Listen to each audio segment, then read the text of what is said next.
Hello, I'm Captain Phoenix and welcome to my corner. In this short video I'll present you for the latest arrival here in my collection, the Bill Evans Riverside Recording box set, which just arrived today. It'll be just a short video. There are a lot of other videos on the YouTube which goes deeper into this, but I thought I'd give you my opinion and a little advice what to look for and how the records sound. So hang on. So today it finally arrived.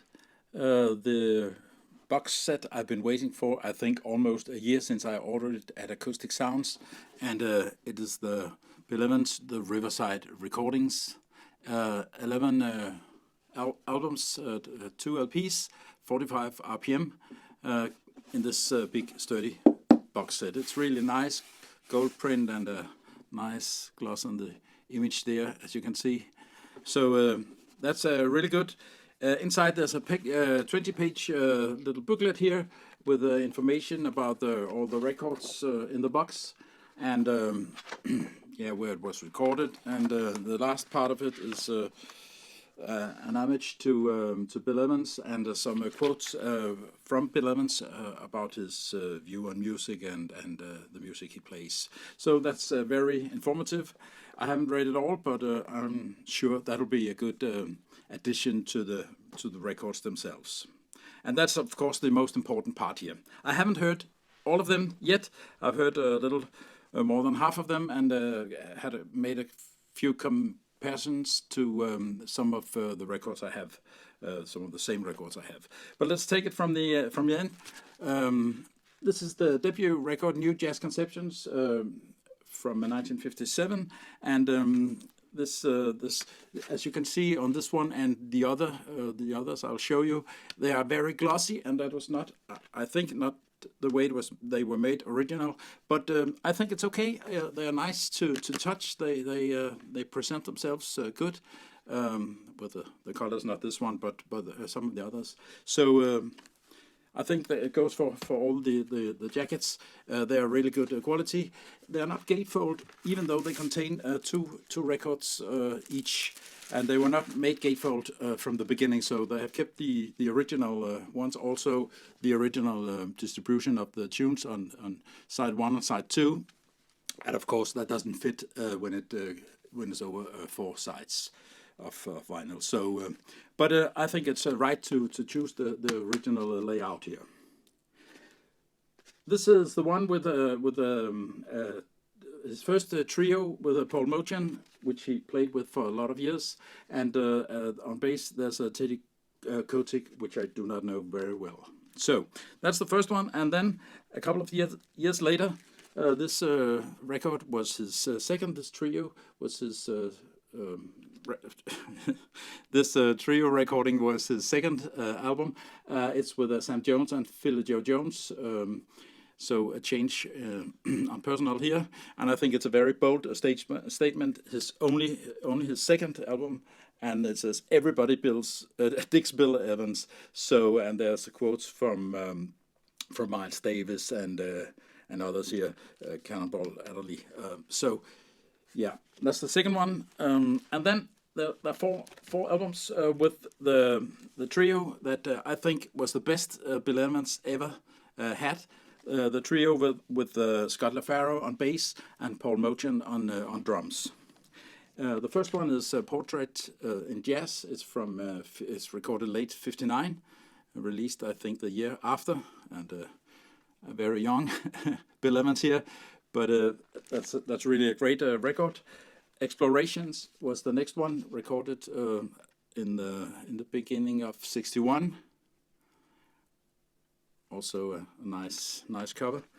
And then, for me, the best of them all, Sunday at the Village Vanguard, and I think that goes for a lot of others who dig Bill Evans. This really is a fantastic record. The interplay between Scott LaFaro and Bill Evans and Paul Motian as well is sublime. I haven't heard anything like that, so that's really good. It's recorded in the summer in June '61, and oh, I forgot to mention. This one is a mono recording, and all the others are stereo recordings. But it's not stereo in the bad way. I've listened to them on the headphones as well, and that it works very well. It's not far right and far left. It clings good together. And the last one with the Pharaoh Trio is this one, Waltz for Debbie, also a live recording like this one. A very, very good recording as well. And unfortunately, the very last recordings Bill Evans made with Scott LaFaro, who were killed in a car accident a few weeks later. That was a shock for many people, of course, but for Bill Evans especially. So it took over half a year before he went into the studio and could record again. And he did that with the next one here, Moonbeams. Paul Mojan still on the drums, but Chuck Israels on the bass. And on the cover we have Nico, which later became famous as part of Velvet Underground or related to Velvet Underground. But that's Nico, a photo model, I think she was at that time. The next one is a Cannonball Adderley record. And it's I take them in the chronological order.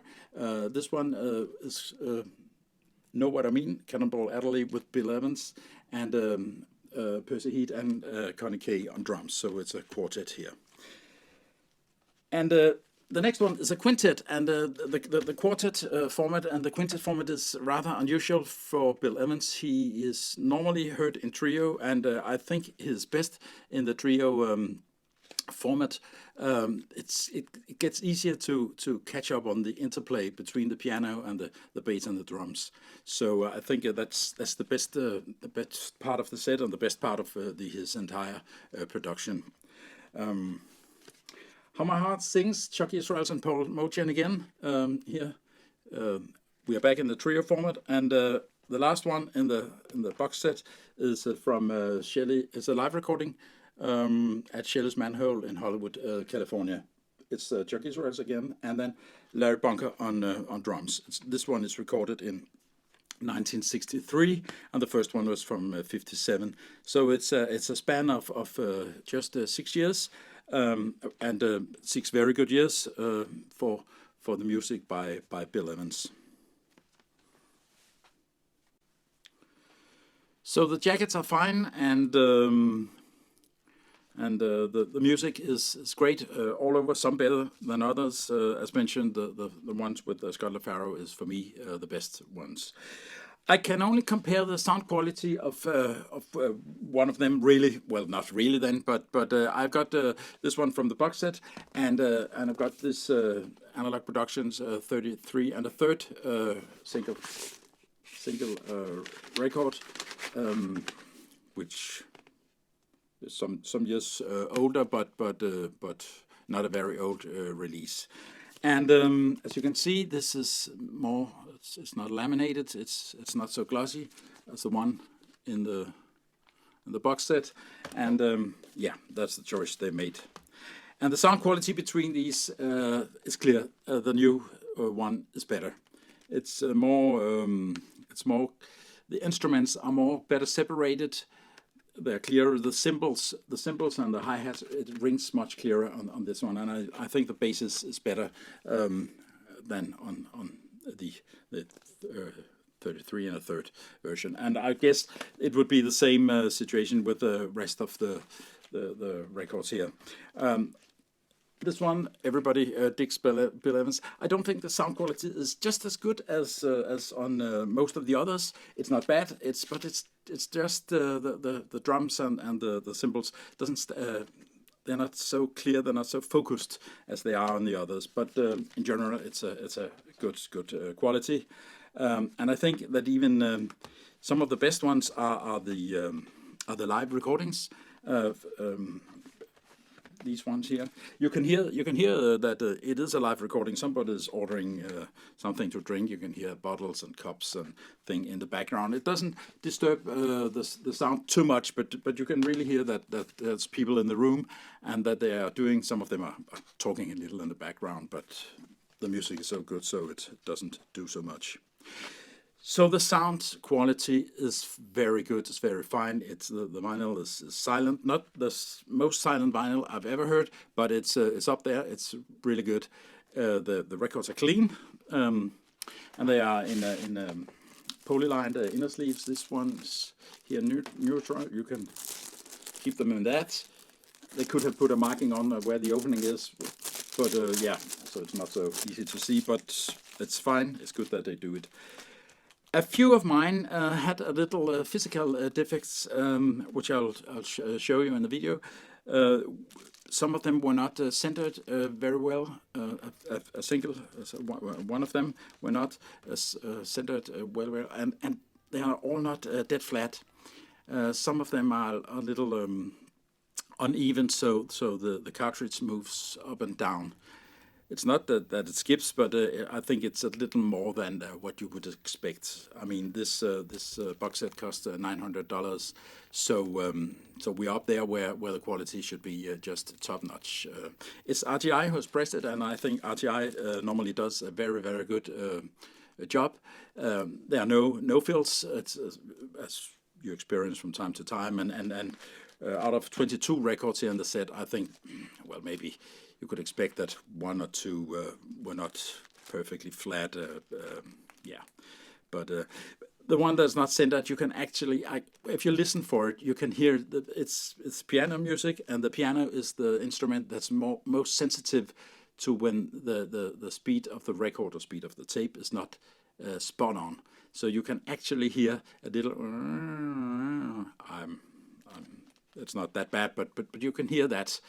So yeah, I think I'll maybe have that one changed, and maybe the one that is the most warped as well. And unfortunately, it's my favorite album here, the first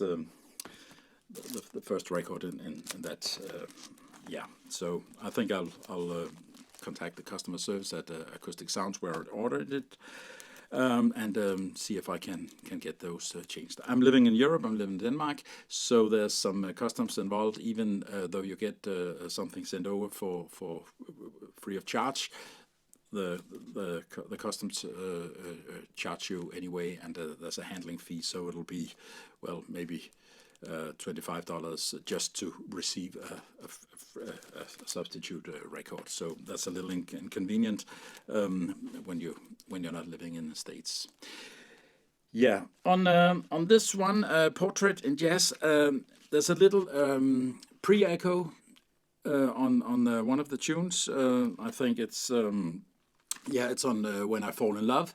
There's a little, you can hear a little pre-echo, meaning that you can hear the piano from the groove, from the rotation before it actually should be there. And there's a little background noise on several of the tunes here. Sounds like a Hoover, a vacuum cleaner in the background. It's not in between the tracks. You can hear when the track stops, this sound stops as well. I have got an UK version, a mono UK version, and it's the same on that one. So I guess it's on the master tape, but it's expect to listen to that here. But except for a couple of them, maybe too warped and off-centered, and I think I'll have them changed. I'd say this is a great box set. Super quality, super sound, and it's really up there. Somebody has mentioned that this is the box set to end all box sets. I don't know if that's right, but it's really a great box set. So I can recommend it. It's a lot of money, yes it is, but it's 22 records and $900. So it's a little more than $40 per record, and look at that perspective, it's not so bad. I compared to the UK version of the first one, New Jazz Conceptions. No, that was one of the others I had, and no, I'm sorry. I'm confusing myself here. This one, the 33 and a third, is about I think it's about 70 euros, which is almost like $70 nowadays in near mint quality at Discogs. So compared to that, it's not so expensive to pay $900 for 11 albums here. So maybe it's the cheapest way to get really top quality of this fantastic music. So these were my recommendations. I hope that you can use them. If you're not already a subscriber, and thanks to those of you who are, please consider subscribing. That will help my channel to grow and to reach more people, and it will make me happy as well. If you like this short video, consider giving it a thumbs up, and I hope to see you next time on the next video. Thank you. Bye-bye.